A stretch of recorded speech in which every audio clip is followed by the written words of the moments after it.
ये क्या पंकज, मुझे ऐसे क्यों बुलाया है? शादी में अब दिन ही कितने रह गए हैं। पता है कितना छुपती छुपाती आई हूँ। आखिर ऐसी भी क्या बात थी?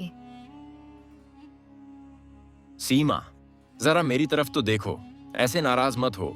बस तुम्हें देखने का, तुमसे बातें करने का मन कर रहा था, इसीलिए बुलाया है। क्यों? क्या मैंने कोई गलत काम किया है? पंकज, तुम्हें कैसे समझाऊं कि ये तुम्हारा शहर नहीं, ये गांव है। यहाँ लड़कियां और लड़कों से ऐसे नहीं मिलती। कोई देख ले तो पता है लोग कैसी कैसी बातें बनाएंगे। सीमा, कैसी बातें बनाएंगे? अब कुछ ही दिनों में हमारी शादी होने वाली है। फिर किस बात का डर? तुम्हारा वैसे ही दिल नहीं करता मुझसे मिलने को। ये क्या कह रहे हो पंकज? ऐसी बात नहीं है।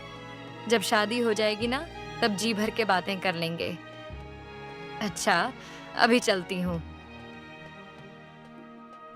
यह कहानी गांव की सबसे सुंदर, सुशील और संस्कारी लड़की सीमा की है। सीमा बहुत नेक दिल, हमदर्द और समझदार थी। पूरे गांव वाले उसे और उसकी परवरिश को बहुत पसंद करते थे। उसका लहजा इतना मीठा था कि जब वह बात करती तो सब सिर्फ उसी को सुनते रह जाते। कुछ ही दिनों में उसकी शादी पंकज से होने वाली थी। पंकज अपनी माँ की इकलौती संतान था। उसके पिता का बचपन में ही देहांत हो गया था। उसकी माँ ने उसे बहुत मुश्किलों से पाला और अच्छी तालीम के लिए शहर भेजा। अब पंकज को अपने गांव के सरकारी महकमे में अच्छी नौकरी मिल गई थी। वह अपनी माँ और घर का पूरा ख्याल रख रहा था। जल्दी ही सीमा और पंकज की शादी हो गई। दोनों साथ में बहुत खुश नजर आ रहे थे। सीमा, तुम मेरी बहू नहीं, मेरी बेटी हो। आज से यह घर तुम्हारा है बेटी। अपना घर संभालो। और पंकज, अगर तुमने कभी सीमा को सताया तो मैं तुम्हारी खूब खबर लूंगी। साक्षी देवी एक रिवायती सास नहीं थी। वह बहुत हमदर्द, एहसासमंद और नेक औरत थी। सीमा के घर आ जाने से जो बेटी की कमी थी, वह भी दूर हो गई थी। अब साक्षी देवी का परिवार मुकम्मल हो गया था। सीमा बेटी, मुझे हमेशा से एक बेटी की बहुत ख्वाहिश थी, जो अब भगवान ने तुम्हारी सूरत में पूरी कर दी है। मेरी दुआ है कि तुम सदा सुहागन रहो, आबाद रहो और भगवान तुम्हें हमेशा खुश रखे। वो हर रोज सीमा को ढेर सारी दुआएं देती। सीमा भी साक्षी देवी को अपनी माँ समझने लगी। वह और पंकज एक साथ बहुत खूबसूरत लगते थे। दोनों एक साथ बहुत खुश थे। रोज सीमा पंकज को दफ्तर भेजकर सारे घर के काम करती और अपनी सास की खूब सेवा करती। एक दिन साक्षी देवी पंकज से कहने लगी, बेटा, तुम रोज दफ्तर चले जाते हो। अभी शादी को हुए कितने ही दिन हुए हैं। बेटा, तुम दफ्तर से छुट्टियां ले लो और सीमा को कहीं घुमाने फिराने ले जाओ। वो बेचारी तो सारा दिन तुम्हारा इंतजार करती रहती है। माँ, अभी काम ज्यादा है। कुछ ही दिनों में छुट्टियां मिलेंगी तो मैं उसे ले जाऊंगा। पंकज, अगर तुम्हारी छुट्टी का मसला है तो कोई बात नहीं। हम नहीं जाते, फिर कभी चले जाएंगे। नहीं सीमा, मैं कोशिश करता हूं। वैसे मेरा भी बहुत दिल था तुम्हारे साथ कुछ ज्यादा वक्त बिताने का।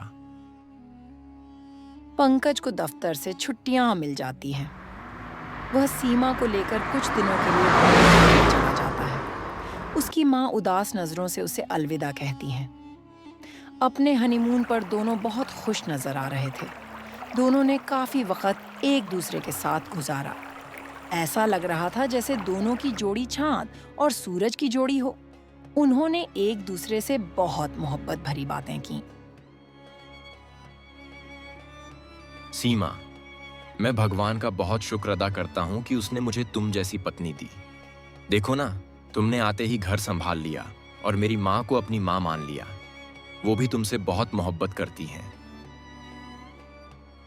अच्छा, तो तुम तुमने अपना तो बताया ही नहीं कि तुम मुझसे कितनी मोहब्बत करते हो। लो, भला ये भी कोई पूछने की बात है? तुम जानती तो हो कि मैं तुमसे कितनी मोहब्बत करता हूं। पहली नजर में ही दिल आ गया था तुम पर, इसीलिए तो तुमसे शादी की, वरना शहर में बहुत सारी लड़कियां थीं। बस दोनों की मोहब्बत बहुत खूब थी, कहीं किसी की नजर न लग जाए। दोनों हनीमून से वापस आ जाते हैं। साक्षी देवी अपने बच्चों से मिलकर बहुत खुश होती हैं। मेरे बच्चों, मैंने तुम दोनों को बहुत ज्यादा याद किया। घर तो बिल्कुल सूना हो गया था। भगवान का शुक्र है कि तुम सही सलामत घर आ गए हो। तुम हाथ मुंह धो लो, मैं खाना लगाती हूँ।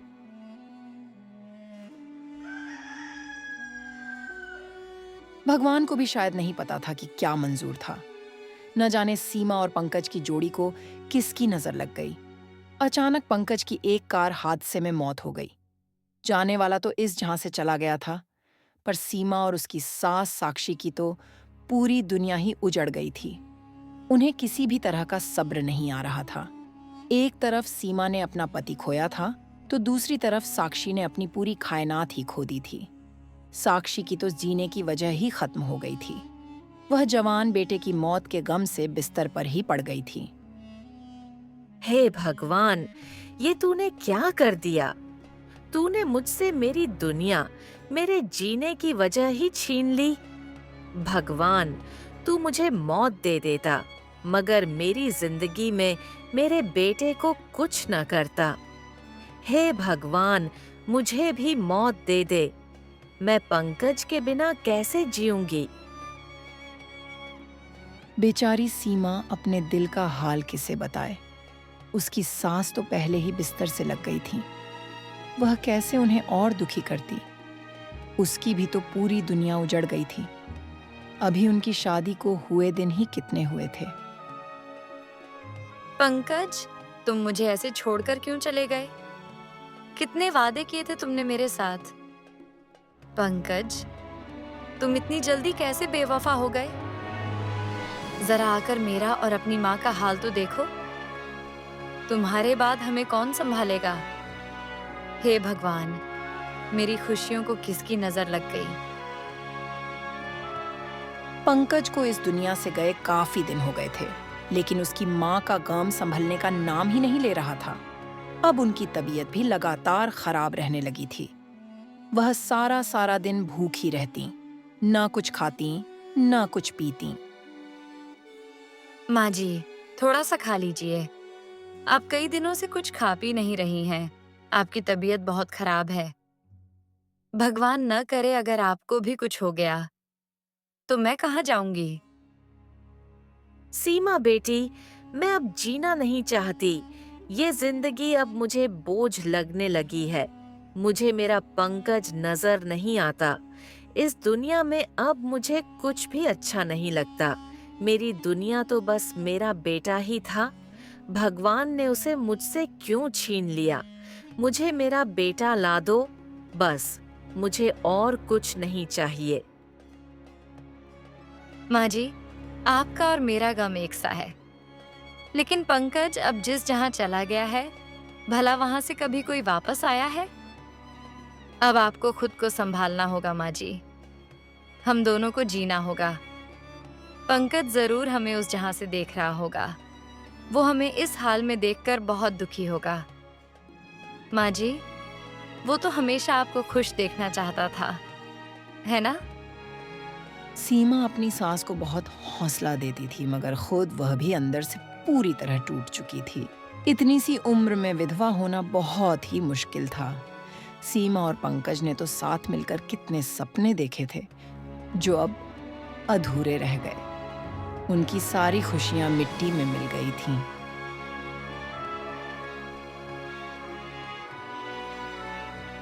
एक रात सीमा की सास प्यास की शिद्दत से नींद से जाग जाती है। तभी उनकी नजर सीमा पर पड़ती है। वह देखती हैं कि सीमा चुपचाप फूट फूट कर रो रही है। यह देखकर उनका दिल घबरा जाता है।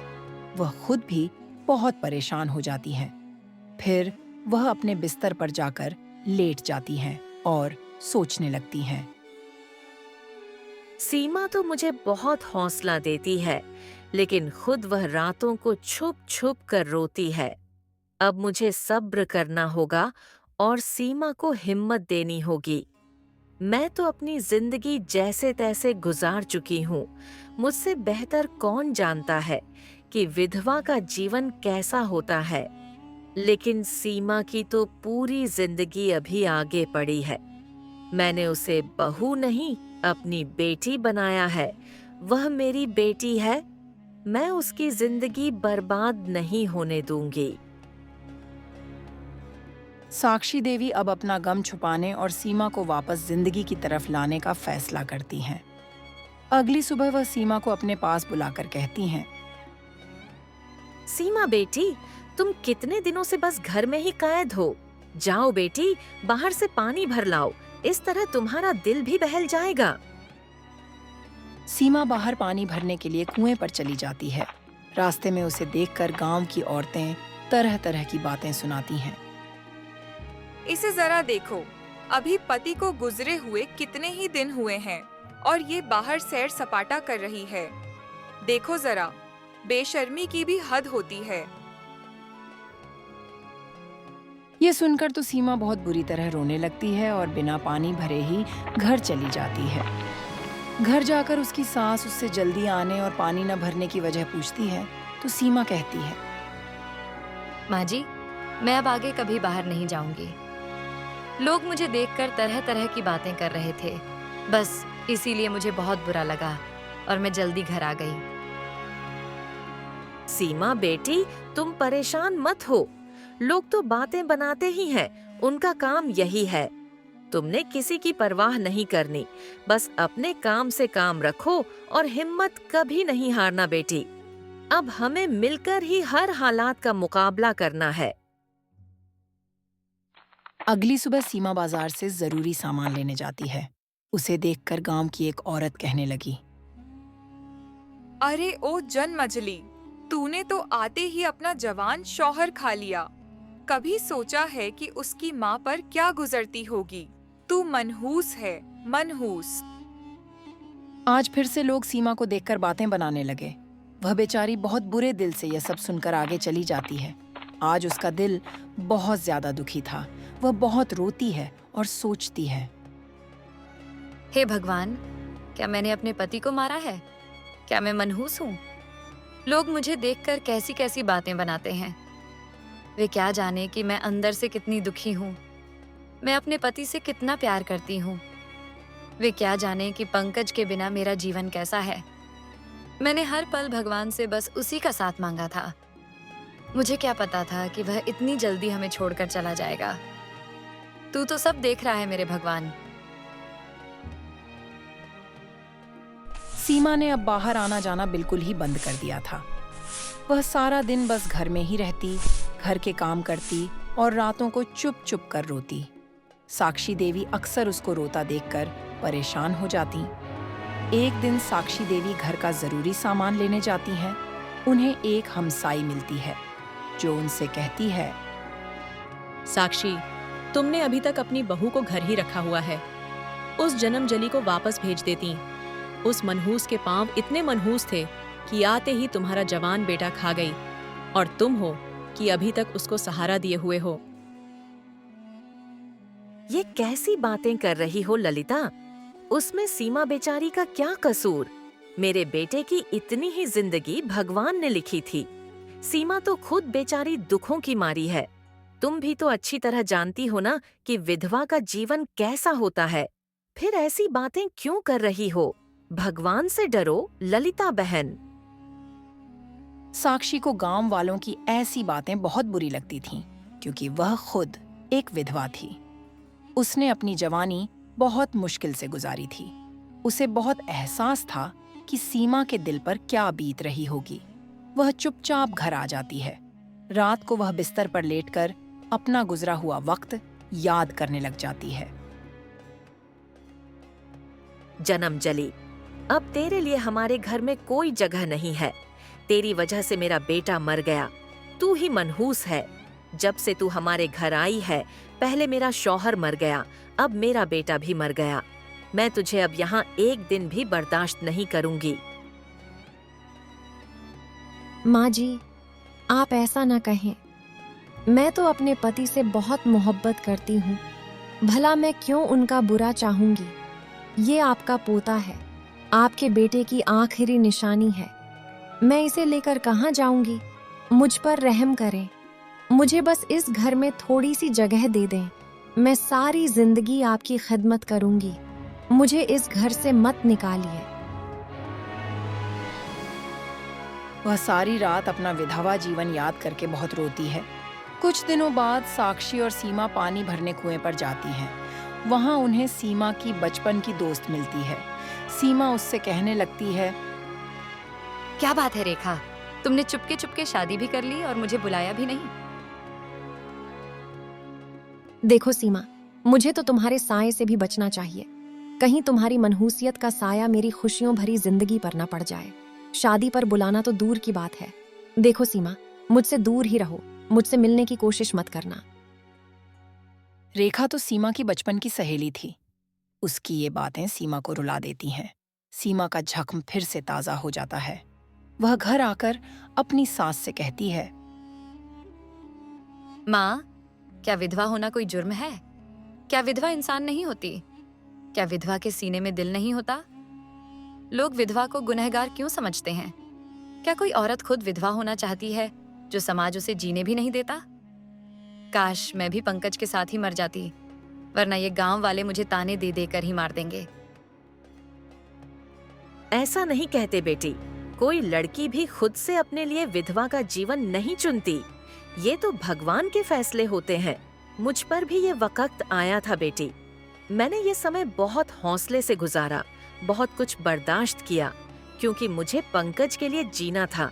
बेटी, तुम दिल छोटा मत करो, लोगों की फजल बातों पर ध्यान मत दो। तुम देखना, एक दिन बहुत सारी खुशियां तुम्हारा जीवन सजा देंगी। साक्षी देवी फिर से सीमा को बहुत हौसला देती हैं, पर अंदर से वह भी चुप चुप कर सारी सारी रात रोती थीं। अब उनकी उम्र और बेटे के गम से वह अक्सर ही बीमार रहने लगी थीं। उनकी हिम्मत भी जवाब दे रही थी। वह सारा सारा दिन बिस्तर पर गुजार देती और अक्सर ही पंकज को याद करके रोने लग जाती। एक रात उनकी तबीयत ज्यादा ही खराब थी। तब वह सोचने लगी,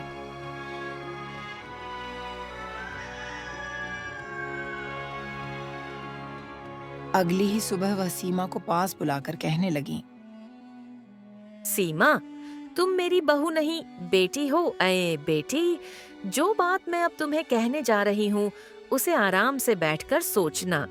बेटी, मैं अब बहुत बीमार रहने लगी हूँ। मेरे जीवन का अब कोई भरोसा नहीं है। मैं चाहती हूँ कि तुम मेरे जीते जी दूसरी शादी कर लो, ताकि तुम्हें जिंदगी में एक पति का सहारा मिल जाए, तुम्हें जिंदगी जीने की एक वजह मिल जाए। क्या? ये क्या कह रही है माँ जी? आपने ऐसा सोचा भी कैसे? मैं एक विधवा हूँ, आपके बेटे की विधवा हूँ। मैं मरकर भी किसी और के बारे में नहीं सोच सकती माँ जी। मेरी बात को समझो सीमा। मेरे जाने के बाद तुम कहाँ जाओगी? किसके सहारे जिंदगी जियोगी? तुम्हारे तो माता पिता भी इस दुनिया में नहीं है। बेटी, जरा सोचो, अगर आज ही मेरी आंखें बंद हो जाईं, तो तुम कहाँ जाओगी? कुछ भी हो माँ, मैं सिर्फ और सिर्फ पंकज की हूँ और उसी की विधवा बनकर जीऊंगी। मैंने अपनी जिंदगी में सिर्फ उसी से मोहब्बत की है। मैं उसकी जगह किसी और को नहीं दे सकती। मैं सब जानती हूँ सीमा बेटी, पर जिंदगी गुजारने के लिए कोई वजह होनी चाहिए। जब मैं विधवा हुई थी तो पंकज मेरे पास था। मैंने उसके लिए अपना जीवन बलिदान कर दिया। तुम्हारे पास तो कोई वजह भी नहीं है सारी उम्र विधवा बनकर जीने की। बेटी, तुम अभी बहुत जवान हो, आगे पहाड़ सी जिंदगी है। ये किसी सहारे के बिना नहीं गुजर सकती। बेटी, तुम क्यों मेरी बात नहीं समझ रही हो? मैं तुम्हारी माँ हूँ, हम कोई दुश्मन नहीं है। साक्षी देवी सीमा को बहुत ज्यादा समझाने की कोशिश करती हैं, सीमा रोती हुई अपने कमरे में चली जाती है और भगवान से कहती है, हे भगवान, माँ जी ऐसा क्यों कह रही हैं? तू तो जानता है कि मैंने सिर्फ पंकज से ही मोहब्बत की है। मैं कैसे उसकी जगह किसी और को दे दूं? मेरी जिंदगी में कोई और नहीं आ सकता। मैं पंकज से बेवफाई नहीं कर सकती भगवान। हे भगवान, तू ही मेरी मदद कर। कैसे सीमा को समझाऊं कि मैं सिर्फ उसकी आने वाली जिंदगी का सोच रही हूँ। वह अभी नासमझ है, उसे दूर की सोच नहीं है। तू ही उसे समझा दे भगवान, मेरी मदद कर। भला साक्षी देवी से बेहतर एक विधवा का जीवन कौन जानता था? वह अब अक्सर ही सीमा को समझाती थी। सीमा खामोश रहती, कोई जवाब नहीं देती। एक दिन सीमा का बहुत दिल भर आया। वह गांव के किसी कोने में चली गई और खूब रोने लगी।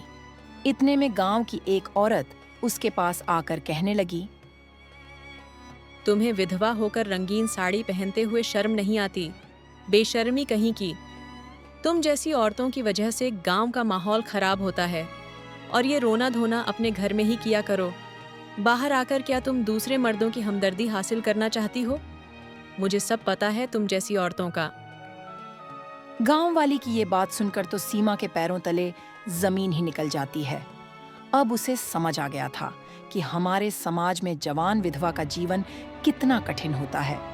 उसे समाज के लोगों की सख्त हकीकत का आज अंदाजा हो गया था कि एक विधवा अपनी मर्जी से नहीं, बल्कि समाज के बनाए हुए रीति रिवाजों और परंपराओं के मुताबिक जीती है। उसे जीवन भर अपनी सारी खुशियों का त्याग करना पड़ता है। वह अपनी सास के पास जाती है और उनसे कहती है, माँ, आप ठीक ही कहती हैं। एक विधवा का जीवन बहुत मुश्किल होता है। उसकी मर्जी, उसकी खुशी कोई मायने नहीं रखती। मायने रखती हैं तो बस रीति रिवाज और परंपराएं। मैं आज हार गई हूँ माँ। जैसा आप चाहती हैं मैं वैसा ही करूंगी। सीमा की ये बातें सुनकर साक्षी देवी खुश हो जाती हैं। कुछ दिनों बाद वह एक अच्छा लड़का देखकर सीमा की शादी कर देती हैं। शादी के बाद साक्षी देवी सीमा के पति विनोद से कहती हैं, विनोद बेटा, सीमा मेरी बेटी है और आज से तुम मेरे बेटे हो। इसका बहुत ख्याल रखना। इसकी आंखों में कभी आंसू न आने देना। इसने जीवन में पहले ही बहुत दुख देखे हैं। मैं भगवान से प्रार्थना करूंगी कि वह तुम दोनों की जोड़ी को हमेशा सलामत रखे। सास हो तो ऐसी। आज साक्षी देवी ने सीमा को सास बनकर नहीं, बल्कि मां बनकर रुखसत किया। अपने बुढ़ापे की फिक्र किए बिना, लोगों की बातों की परवाह किए बिना उन्होंने इंसानियत का जो फर्ज निभाया, उसकी मिसाल बहुत कम ही मिलती है। हम ये कहानी बहुत मेहनत से बनाते हैं। अगर आपको हमारी कहानी अच्छी लगी हो तो चैनल को जरूर सब्सक्राइब करें, स्टोरी को लाइक और शेयर करें। साथ ही कमेंट में हमें बताएं कि अगर आप साक्षी देवी की जगह होते तो क्या करते। शुक्रिया।